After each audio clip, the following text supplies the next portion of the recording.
पैसा जास्त झाला का प्रेम कमी होतं, भजन बंद, आणि एकच गोष्ट वाढते, घमंड. आणि कधी ध्यानात ठेवायचं, कोणत्याही क्षेत्रात घमंड झाली का त्या व्यक्तीचा एक दिवस नाश होतो, होताच.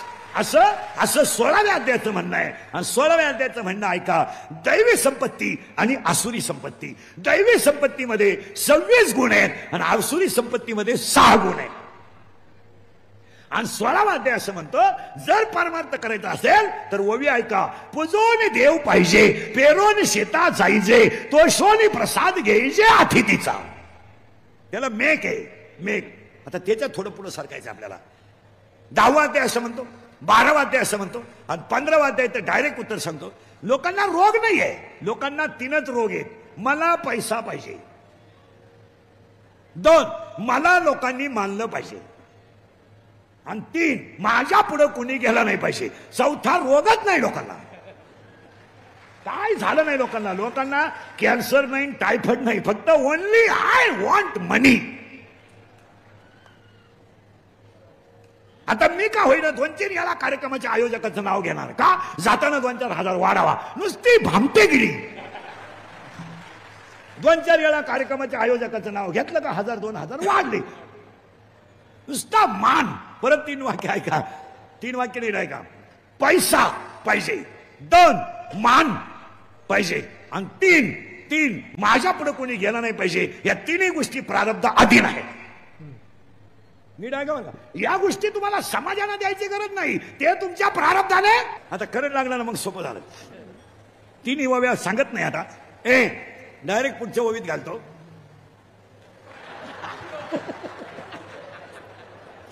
15वा अध्याय,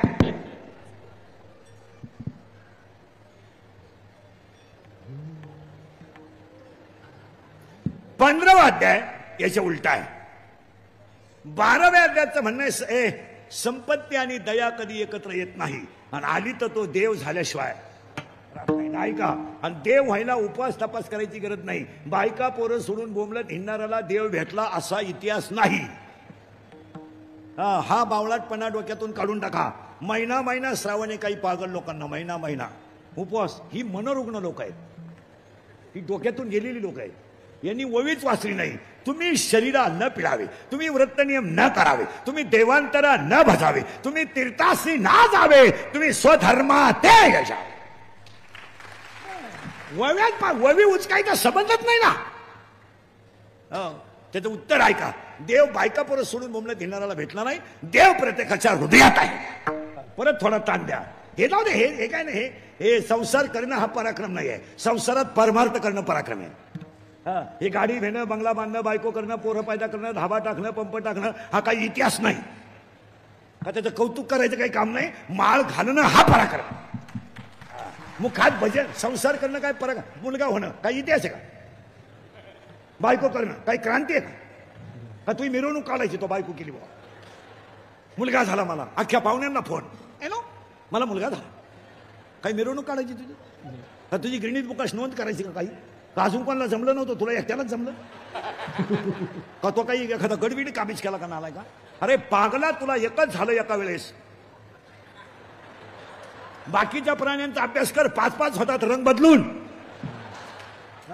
पण पोरग पालथ पडायला लागलं का टेटसला, पोर उताना पडायला लागलं का टेटसला, पोर दात वाचवायला लागलं का टेटसला, पोरग तुला हाणताना टेटसला ठेवी.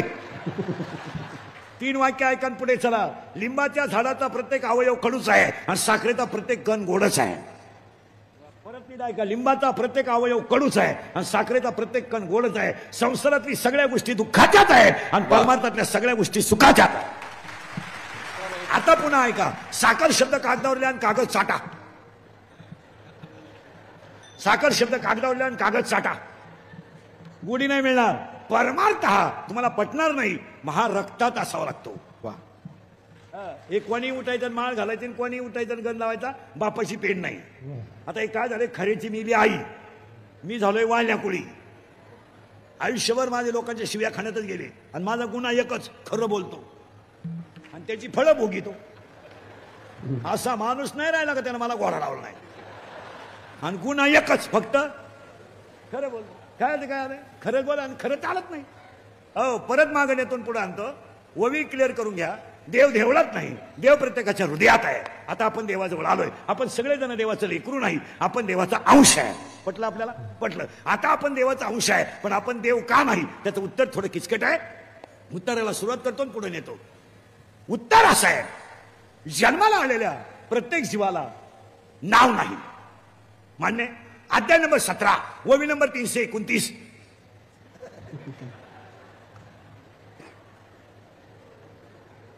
अध्याय नंबर 17 ओवी नंबर 329. उपजलिया बालकाशी नाम नये त्यापाशी. आता साखळी लावून घ्या. तुम्हाला मला जन्माला आलो तेव्हा नाव नाही. फायनल झालं? फायनल झालं? फायनल झालं. आपण देवाचा अंश आहे. फायनल झालं. देव आपल्या हृदयात आहे. फायनल झालं. पांडुरंग आपला गेला बॉम्बाला. पांडुरंग आपला बाप आहे. रुक्मिणी आपली आई आहे. आपण तिचं लेकरू आहे. हे बाकी जात हे बायका पोरं मित्र मित्र ही सगळी भामटेची टोळी. याच्यात काही कोण कोण प्रेम करायला वेळ नाही, कोणाला वेळही नाही. काही लोक म्हणते आम्हाला लोक मानितात. तुझ्या मेंदूत पाणी झालं. लोक बापाला मानी ना तुला काल मानते?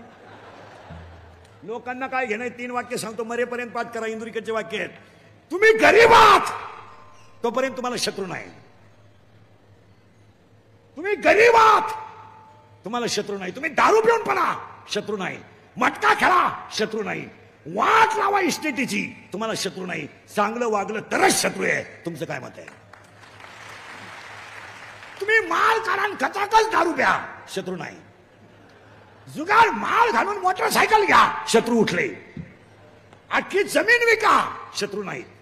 गुंटा घ्या शत्रू. गावठी भाषे सांगा हलकटाला शत्रू नसतात. दारू दळण विकून दारू पिणारी लोक आहेत. दळण विकून. दळायला गेला दळणच विकलं. बायको पिठलं करून बसली, आलाच नाही तरी त्याला लोक म्हणतात काल तुम्ही गावात दिसले नाही. इतकं मार्केट आहे त्याला. आता परत ऐका, तुम्ही गरीब आहात तर शत्रू नाही. या वाक्याशी तुम्ही सहमत आहात का? तुम्ही चांगले वागा तर शत्रू आहे. दुसरं वाक्य ऐका, शत्रू कधीच बाहेरचे नसतात. 1 घरातले, 2 भावकीतले, 3 गावातले, 4 पाहुणे रावळे. आणि 3रं वाक्य, जी लोक आपल्या तोंडावर आपल्याला अतिशय चांगलं म्हणतात तीच लोक आपल्या गैरहजेरीत आपल्याला नाव ठेवतात. कधी ध्यानात ठेवायचं त्याला 13वा अध्याय सांगतोय. पूज्यता डोळा न देखावी, स्वकीर्ती कानी, चातुर्य लपवी, महत्व हरपी, पिशे पण निर्वी जगा माझी. जी माणसं तुमच्या तोंडावर तुम्हाला अतिशय चांगलं म्हणतात तीच माणसं तुमच्या गैरहजेरीत आपल्याला नाव ठेवतात. जन्माला आलेल्या शिवाला जी चिटकली, इथं झालं बरं का आपण सुरुवात, त्या जीवाला नाव नाहीये पण त्याला आपण चिटकली, तिचं नाव माया आहे. आणि हा सगळा तमाशा मायाचा आहे. कोण कोणचा बाप नाही, कोण कोणचा भाऊ नाही, कोण कोणची बहीण नाही. पांडुरंग सोडून आपलं कोणी नाही. तुमचं काय मत आहे बोला? तुम्ही काहीच बोला. हे बाकी मित्र सगळे लबार. पांडुरंग आपला बाप, रुक्मिणी आपली आई, बाकीची टोळी भामटी. तुमचं काय मत आहे? आता पुढे सांगा, झोंबल तुम्हाला. आपल्या पर्यटन आपला सुद्धा काही संबंध नाही. काय संबंध? त्याचा भाग वेगळा, आपला भाग वेगळा, त्याचं राहणं वेगळं, आपलं राहणं वेगळं, त्याचं असणं वेगळं, त्याचं कर्म वेगळं, त्याचं संचित वेगळं, त्याचं प्रारब्ध वेगळं, त्याचं क्रियामान वेगळं, त्याचं येणं वेगळं, त्याचं जाणं वेगळं. काय संबंध आहे आपल्या मुलाचा आपला? काय आपल्या बायकोचा आपला संबंध आहे? काय आपल्या पोराचा आपला संबंध आहे? फक्त गुंतलोय आपण त्या म्हातारीचं नाव माया आणि तिनं हा तमाशा केलाय. आणि आई सगळे कशामुळे गेलं बोंबाला? मायेमुळे. कोणत्या बाईने नवऱ्यासाठी उडी टाकली? कोणत्या प्रियसीनं प्रियकरासाठी फाशी घेतली? कोणत्या मित्रानं पोराला पाण्यात बुडून वाचवलंय? कोणाला वेळ आहे? काही लोक म्हणते आम्हाला समाजाची सेवा करायची, फुकाट. कोणाला वेळ आहे? वेळ कोण नाही. कोणाला वेळ आहे? वेळ नाही काय नाही. त्याचं उत्तर आहे का? उत्तराचा करंट लागलाय तुम्हाला. हा सगळा तमाशा फक्त त्या म्हातारीचा आहे. आणि त्या म्हातारीचं नाव बास फिट बसलं की आता लागला करंट तुम्हाला. माया. आणि हा सगळा तमाशा मायेचा आहे. कोणी कोणाचा बाप नाही, भाऊ नाही, कोणाचा मानायचं काही काम नाही. तुम्हाला एक वाक्य सांगा, पांडुरंग आपला बाप, रुक्मिणी आपली आई, ज्ञानेश्वर महाराज आपला आई आणि तुकाराम महाराज आपला बाप. आता पुढे वाक्य झोंबल तुम्हाला. संतांची गरिबी सांगून कीर्तनकार श्रीमंत झाले. एवढा येड्याचा बाजार झालाय. मी पडतो फुटक्या तोंडाचा आणि मग माझे होत्या गोठाळे. मग मी आहेत लफडे निस्तरायला, जाय कोर्टात आणि ये घरी. नाही तर तुम्हाला सांगतो खुशाल महाराज, महाराज एक वाक्य सांगतो, तळतळीनं बोलू नये. संतांइतकं ह्या जगात श्रीमंत कुणी झालाच नाही. अरे झालाय नाही होणारही नाही. आमची महाराज मंडळी डायरेक्ट मध्ये तुकारामाला खायला नव्हतं, खायला नव्हतं. तुकाराम महाराज राजे नव्हते, त्रैलोक्याचे राजे होते. आणि तुकाराम महाराजांची श्रीमंती तुम्हाला एका वाक्य समजा. अरे एका पंडितानं त्यांना ब्रह्म म्हणावं याच्यापेक्षा काय असावं. एका विद्वान पंडितानं एका वारकऱ्याला ब्रह्म म्हणावं आणि आपण तुकारामाला गरीब म्हणावं. तुमच्या डोक्यात घुसत आहे का? आजपासून संतांना गरिबी हा शब्द कधी लावायचा नाही. एक काम. आणि आज सगळी माणसं कोणी संपवली? कोणी संपवली? परमार्थामध्ये सगळ्यात घातक तोच पठ्य आहे, काम. काम आणि काम संपत नाही तर भजन होत नाही. याच्यावर तुमचं मत काय? तुम्ही काहीच बोला, तुम्हाला पटलं नाही का? पहिला पठ्य आहे काम, दुसरा पठ्य आहे क्रोध. आणि पाया पडून सांगतो तुम्हाला, कीर्तनात बसलेल्या माणसाला राग आखळा आखळा. खून करायला काय 2-4 दिवस लागत नाही, मर्डर करायला काय 5-6 दिवस लागत नाही. आता एखाद्याला म्हणलं तुला कीर्तन संपल्यावर 10 लाख देतो इंदुरीकर भोकस, तू बघशील इंदुरीकर काय एका झापडीचा गाडी नाही, पण ते 10 लाख खर्चायचे कवा? तुम्हाला माहिती बनवू शकतो, 2 मिनिटाचा राग आयुष्य संपू शकतो आणि 2 मिनिटाचा राग माणसाला देव बनवू शकतो. देव. आणि हे दोघं जण इतके वाईट आहेत महाराज, यांच्यावर भाषण करून आणि व्याख्यानं करून जमणार नाही. यांना आकळावं लागेल. अगरबत्तीचा चटका बसला तर माणसं अगरबत्ती टाकून देतात. कालवंत भाजी पाणी गरम असेल तर माणसं, चहा गरम असेल तर माणसं फुकून देतात. महाराज जिवंत माणूस तोडला जातो, तोडला जातो. एखाद्याच्या डोक्यात दगड घातला जातो, तो माणूस दगडाने मारला जातो आणि मेल्यानंतर ते प्रेत ठेचलं जातं. मुंडक आवळून माणूस मारला जातो, फाशी घेऊन मारला जातो. आणि हे दोघंच करू शकतात, काम आणि क्रोध. महाराज मुंडक पिरगाळून माणूस मारला जातो, जाळून मारला जातो, मुंडक दाबून मारला जातो. ओव्या सांगू तुम्हाला, पाणी नाही पण बुडवतोय, अग्नी नाही पण जाळतोय, दोरे नाही पण बांधतोय, शस्त्र नाही पण कापतोय. जळे विण बुडविती, आगी विण जाळीती, दोरे विण बांधिती, शिखरे विण रोविती, पाशके विण गोविती. आणि राग आकळा. आणि आजकाल प्रत्येकाला माणसं पिकलीत. महाराज सीताफळ पाहिलं ना तुम्ही? सीताफळ सीताफळ नुसतं दाबलं ना त्याच्यात घुसत आहे. तशी माणसं आता नुसती पिकली. आता एखाद्याला म्हणलं टाळ नीट वाजव, हा पहा टाळ, तुम्ही संपला विषय. मी पुन्हा देवळा कधी दिसलो ना, माझ्या बापात सुद्धा नाही. दिंडीत एखाद्याला म्हणलं ना ही चाल नंतर म्हण, दिंडीच दुसरी. डायरेक्ट सेपरेट टेम्पो, सेपरेट भोंग, चला निघाली दिंडी. थोडं माणसाला खटाकलं का माणसानं वेगळा फड काढलाच. मग ही बिगर माळकरी माणसं दिंड्यांमध्ये वाढल्यामुळे दिंड्या फुटल्या. महाराज बिगर माळकरी माणूस दिंडीत आला का तो दिंडीचा बोंग्या करणारच. ही बिगर माळकरी जी माणसं आहे ना महाराज, ही किती जरी धार्मिक झाली मोसमला काम दाखवणार नाही. नाही त्यांनी पार कुणीकडे गण लावू द्या, काही होऊ द्या, ते रसा पाहिल्यावर जी बाहेर काढणारच. असं चालत नाही. महाराजांनी एक प्रमाण लिहिलंय तुकोबरायाने, गावातली खंडोबाची मूर्ती चोरीला गेली आणि यात्रा आली, खंडोबाच नाही. मग गावात एकानं डोकं लावलं, कुत्र्याला सजवा. कुत्रा ब्युटी पार्लरला नेला, त्याच्या मिश्या काळ्या काळ्या, त्याला रथात बसवलं आणि डीजे लावून खंडोबा मिरवायला निघाला. आणि कुत्र्याने रथातून खाली डोकून पाहिलं, 2-3 भाऊबंद दिसले. तो म्हणला आपली टोळी खाली ना आपण वर मुडी टाकून देतो. महाराजांची भाषा आहे, श्वान शिबकी बैसविले त्याचे भुंकणे राय. काय महाराजांची भाषा? महाराज म्हणले कुत्र्याला रथात बसवलं पण त्यानं उडीच टाकून दिली का? श्वान शिबकी बैसविले त्यांचे भुंकणे राहीन. वा वा, महाराजांची भाषा आहे ती. पुन्हा त्याला एक अभंग इतका सुंदर आहे, गाढवाला फेऱ्यान लवली लावलं, सेंट मिंट मारला आणि गुलाबजामुनचं ताट दिलं त्याला, काजू बदाम पिस्ते बिस्ते, आणि सांगितलं वळवळ करायची नाही, निवांत खायचं. गाढवानं एका लातात सगळं ताटाळून दिलं.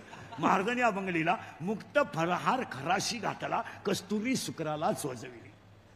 वा वा.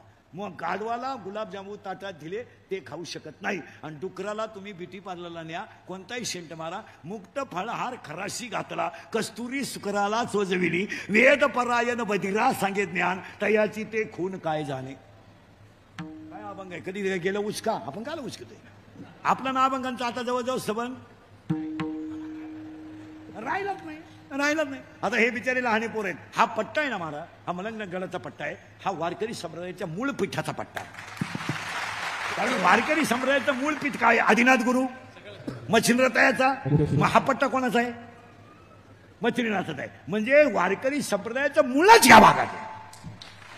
आणि त्याच्यामुळे एवढी लहान आहे. नाही तर आता हे संस्था काढणारे शिक्षक आहेत ना, यांनी नुसती पोरं गोळा केलेत. यांना 12 आणि 15 शिकू नका. ज्याची संस्था असेल त्याच्याकडे पोरं शिकायला देईल. 12 आणि 15 अध्याय शिकू नका, राहू द्या. तो पहिला यांना हरिपाठ शिकवा. ते हरिपाठ, आणि ते काय करतात, पहिल्या तडक्यात म्हण 12वा पण 15वा. ते काढतं 2-4 दिवस कळ काढतं. 12वाई तूच म्हण, 15वाई तूच म्हण, आरती तुझ्या बायकोला करायला माही पिटी दे. आता आमचे 30 वर्ष त्याच्यात गेले महाराज. आता माझ्या तोंडातले वाक्य जरी रागाचे असले तरी ते अनुभवाचे आहेत. माझ्या तोंडातलं प्रत्येक वाक्य आता 30 वर्षाचा अनुभव आहे भाऊ. आणि इंद्रिकरचा बाटा करून दिलाय लोकांनी, का इंद्रिकरला पैसे घेतो बा. मग नंतरची मला तुडून पुढे गेली, मी तसाच राहिलो. मग नंतर बाबा झाले 51-71 वर गेले, मी अजून वड्यालाच खेकडं धरतोय. आणि बाटा दिला इंद्रिकरचा करून, माल छापला दुसऱ्याने. आता मला हा पट्टा 30 वर्षापासून ओळखतो, आज नाही. खरंय का कोणी आपली कधी पैशाची तक्रार कोणी सांगावा नाही. पण बुवा भाटा इंद्रिकडले पैसे घेतो. आणि हेमा नंतर आले लुटून गेले. मला येळभर तेवढे होईना, त्यांना एकाला वाटत.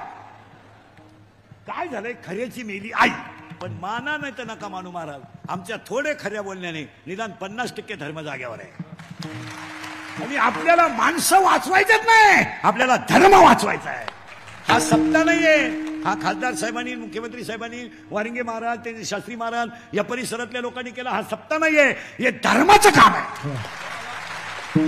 हा धर्म जिवंत होण्याचा यज्ञ आहे. आणि आज माणसावर संकट नाही, हे धर्माचं काम आहे. तुमचं काय मत आहे याच्यावर? आणि आज आपल्याला माणसं वाचवायची नाही, धर्म. आणि खरं सांगतो तुम्हाला, या सप्त्याने वारकरी संप्रदायाची ताकद दाखवून दिली किती. म्हणजे वारिंगे महाराज, शास्त्री महाराज, या परिसरातले गायक, वादक, गुणीजन, आमची महाराज मंडळी, सगळे संप्रदायाचं एकीकरण काय असतंय हे या सप्त्यात पाहिलं. आणि संप्रदाय एकत्र येतोच.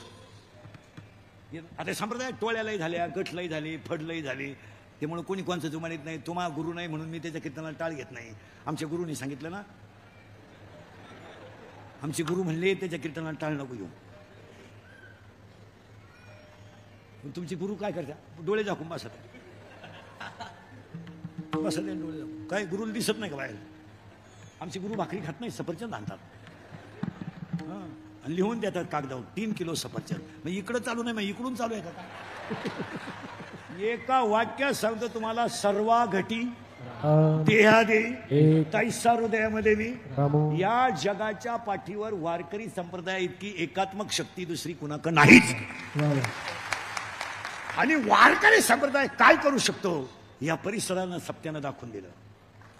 एवढी लोक तुम्हाला सभेला आणायला 50 लाख रुपये लागले असते.